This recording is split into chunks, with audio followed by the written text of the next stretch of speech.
Welcome to ಸಿದ್ಧಸೆ G K channel. ಇವತ್ತಿನ ತರಗತಿಯಲ್ಲಿ ನಾವು ಟಿ ಇ ಟಿಯಲ್ಲಿ ಅಂದರೆ ಇಂಗ್ಲೀಷ್ ಬೋಧನಾಶಾಸ್ತ್ರದಲ್ಲಿ ಕೇಳುವ ಈ ಒಂದು ಹೋಮೋಫೋನ್, ಹೋಮೋನಿಮ್ ಮತ್ತು ಹೋಮೋಗ್ರಾಫ್ ಕುರಿತು ಈ ಒಂದು ದಿನ ನಾವು ತಿಳಿದುಕೊಳ್ಳೋಣ. ಸೊ ಹಲವಾರು ಬಾರಿ ಈ ಒಂದು ಟಾಪಿಕ್ ಮೇಲೆ ಟಿ ಇ ಟಿ ಪೇಪರ್ 1 ಮತ್ತು ಪೇಪರ್ 2 ಎರಡರಲ್ಲೂ ಸಹ ಇದ್ರ ಮೇಲೆ ಕ್ವಶನ್ಸ್ ಬಂದಿವೆ. ಸೊ ಯಾರೆಲ್ಲ ಈ ಒಂದು ಚಾನಲನ್ನು ಹೊಸದಾಗಿ ನೋಡ್ತಾ ಇದೆ, ಪ್ಲೀಸ್ ಈ ಚಾನಲ್ಗೆ ಸಬ್ಸ್ಕ್ರೈಬ್ ಮಾಡಿ ಮತ್ತು ಸಪೋರ್ಟ್ ಮಾಡಿ. ಮತ್ತು ಈ ಒಂದು ಚಾನಲಲ್ಲಿ ಅನೇಕ ಕನ್ನಡ ಬೋಧನಾಶಾಸ್ತ್ರ ಎಲ್ಲ ಬೋಧನಾಶಾಸ್ತ್ರದ ಮೇಲೂ ಸಹ ನಾನು ವಿಡಿಯೋಸ್ ಮಾಡಿದ್ದೀನಿ. ಸೊ ಒಂದು ಸಾರಿ ನೀವು ಹೋಗಿ ಎಲ್ಲ ಆ ಒಂದು ವಿಡಿಯೋಸ್ಗಳು ಸಹ ನೀವು ನೋಡಿ ಅಂತ ಹೇಳ್ತಾ ಇವತ್ತಿನ ತರಗತಿ ಸ್ಟಾರ್ಟ್ ಮಾಡ್ತೀನಿ. First one homophone. ಎಲ್ಲದರಲ್ಲೂ ಏನದ ಸೇಮು ಹೋಮೋಫೋನ್, ಹೋಮೋ ಬಟ್ ಇಲ್ಲಿ ಫೋನ್ ಅದ, ಇಲ್ಲಿ ನೇಮ್ ಅದ ಮತ್ತು ಇಲ್ಲಿ ಗ್ರಾಫ್ ಅದ. ನಮ್ಗೆ ಫೋನ್ ಅಂದ್ರೆ ಗೊತ್ತು, ಇಲ್ಲೇನು ಸೌಂಡ್ಸ್. ನಾವು ಫೋನ್ನ ಮಾತಾಡುವಾಗ ಅತಿ ಇಂಪಾರ್ಟೆಂಟ್ ಏನಿರ್ತದೆ ಸೌಂಡ್ಸ್ ಇರ್ತದೆ. ಗ್ರಾಫ್ ಅಂದ್ ಮೀನ್ಸ್ ಬರೆಯುವುದು ಅಂತ ನಾವು ಕರಿತೀವಿ.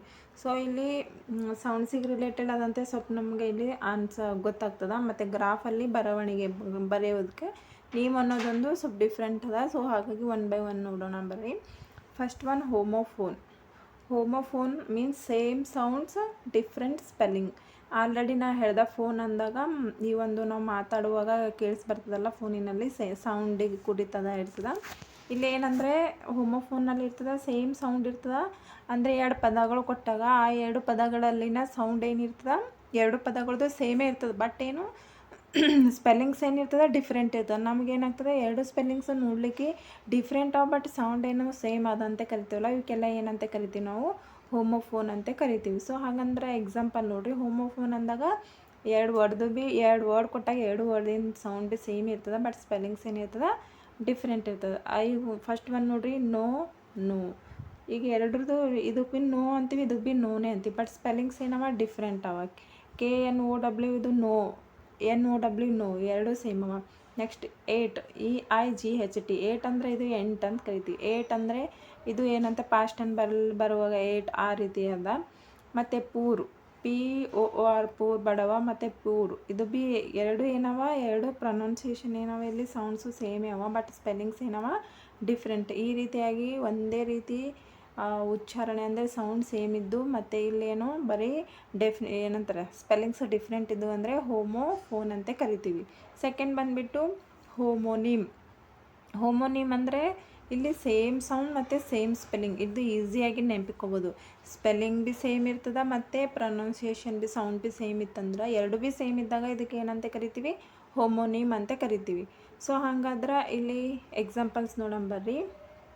Can, ring, tyre. ಸೊ ಈ ರೀತಿಯಾದ ಎಕ್ಸಾಂಪಲ್ ನಾವು ನೋಡ್ತೀವಿ. ನೆಕ್ಸ್ಟ್ ಬಂದುಬಿಟ್ಟು ಇಲ್ಲಿ 2 ಒಂದೇ ಸೇಮ್ ಸೌಂಡು ಮತ್ತು ಸೇಮ್ ಸ್ಪೆಲ್ಲಿಂಗ್ ಇದ್ದು ಅಂದರೆ ಇವಕ್ಕೆ ಏನಂತ ಕರಿತೀವಿ ನಾವು ಹೋಮೋನಿಮ್ ಅಂತೇಳಿ ಕರಿತೀವಿ. ನೆಕ್ಸ್ಟ್ ಬಂದುಬಿಟ್ಟು ಬಟ್ ಇವು 2 ಸೌಂಡ್ ಸ್ಪೆಲ್ಲಿಂಗ್ ಸೇಮ್ ಇದ್ದರೂ ಕೂಡ ನಾವು ಕೆಲವೊಂದು ಸಾರಿ ಯೂಸ್ ಮಾಡುವಾಗ ಇದ್ರದ್ದು ಅರ್ಥ ಏನಾಗ್ತದೆ ಬದಲಾವಣೆ ಆಗ್ತದೆ ಅಂತಲೇ ಹೇಳ್ಬೋದು. ನೆಕ್ಸ್ಟ್ ಥರ್ಡ್ ಬಂದುಬಿಟ್ಟು ಹೋಮೋಗ್ರಾಫ್ ಅಂದ್ರೆ ಸೇಮ್ ಸ್ಪೆಲ್ಲಿಂಗು ಡಿಫ್ರೆಂಟ್ ಸೌಂಡು. ಅಲ್ಲಿ ಫಸ್ಟ್ ಒನ್ನು ಹೋಮೋಫೋನ್ನಾಗ ಸೇಮ್ ಸೌಂಡ್ ಇರ್ತದೆ ಬಟ್ ಡಿಫ್ರೆಂಟ್ ಸ್ಪೆಲ್ಲಿಂಗ್ ಇರ್ತದೆ. ಬಟ್ ಇಲ್ಲಿ ಬರವಣಿಗೆದಾಗ ಬರೆಯೋದು ಸ್ಪೆಲ್ಲಿಂಗ್ ಸೇಮ್ ಇರ್ತದೆ ಬಟ್ ಪ್ರೊನೌನ್ಸಿಯೇಷನ್ ಏನಿರ್ತದೆ ಸೌಂಡ್ ಏನಿರ್ತದೆ ಡಿಫ್ರೆಂಟ್ ಇರ್ತದೆ. ಫಸ್ಟ್ ಒನ್ ನೋಡಿರಿ, BASS ಬಾಸ್, ಇದು ಭೀ BASS. ಅಲ್ಲಿ ಏನದ ಓನ್ಲಿ ಸ್ಪೆಲ್ಲಿಂಗ್ಸ್ ಡಿಫ್ರೆಂಟ್ ಅದ. ನೆಕ್ಸ್ಟ್ BOW ಬೌ, ಡಿಫ್ರೆಂಟ್ ಸೌಂಡ್ ಅಂದರೆ ಇಲ್ಲಿ ಟಿಯರ್ ಅನ್ನೋದು ಒಂದು ಕಣ್ಣೀರು ಅಂತೀವಿ, ಇನ್ನೊಂದು ಟೇರ್ ಅಂತಂದರೆ ಪೇಪರ್ ಹರಿಯೋದಕ್ಕಂತ ಕರಿತೀವಿ. ಇದು BOW ಬೌ. ಈ ರೀತಿಯಾಗಿ ಅಂದರೆ ಇಲ್ಲಿ ಸೇಮ್ ಸ್ಪೆಲ್ಲಿಂಗ್ ಇರ್ತವೆ ಎಲ್ಲದ್ರದ್ದು ಬಟ್ ಸೌಂಡ್ಸ್ ಏನಿರ್ತಾವೆ ಡಿಫ್ರೆಂಟ್ ಇರ್ತವೆ. ಸೊ ಫಸ್ಟ್ ಒನ್ ಹೋಮೋಫೋನ್ನಲ್ಲಿ ಸೌಂಡ್ ಸೇಮೇ ಇದ್ದು ಸ್ಪೆಲ್ಲಿಂಗ್ಸ್ ಅಂದರೆ ಬರವಣಿಗೆ ಏನಿರ್ತದೆ ಡಿಫ್ರೆಂಟ್ ಇರ್ತದೆ. ಹೋಮೋಗ್ರಾಫ್ದಲ್ಲಿ ಬರವಣಿಗೆ ಸೇಮ್ ಇದ್ದು ಪ್ರೊನೌನ್ಸಿಯೇಷನ್ ಅಂತ ಇಲ್ಲಿ ಟಿಯರ್ ಅಂದರೆ ಕಣ್ಣೀರು, ಟೇರ್ ಅಂದರೆ ಪುಸ್ತಕದಲ್ಲಿರೋ ಹಾಳೆಗಳು ಹರಿತೀವಲ್ಲ ಅದಕ್ಕಂತೀವಿ ಹೋಮೋನಿಮ್ ಅಂದರೆ 2 ಸೇಮ್ ಇರ್ತಾವೆ ಅಂದರೆ ಸ್ಪೆಲ್ಲಿಂಗ್ಸ್ ಭೀ ಸೇಮ್ ಇರ್ತಾವೆ ಮತ್ತು ಸೌಂಡ್ ಭೀ ಸೇಮ್ ಇರ್ತಾವೆ. ಇವಕ್ಕೆ ಏನಂತೀವಿ ನಾವು ಹೋಮೋನಿಮ್ ಅಂತ ಕರಿತೀವಿ. ಸೊ ಇದು ಒಂದು ಕ್ಲಾಸ್ ನಿಮಗೆ ಇಷ್ಟ ಆದಲ್ಲಿ ಈ ಒಂದು ಚಾನಲ್ಗೆ ಸಬ್ಸ್ಕ್ರೈಬ್ ಮಾಡಿ ಮತ್ತು ಸಪೋರ್ಟ್ ಮಾಡಿ. Thank you.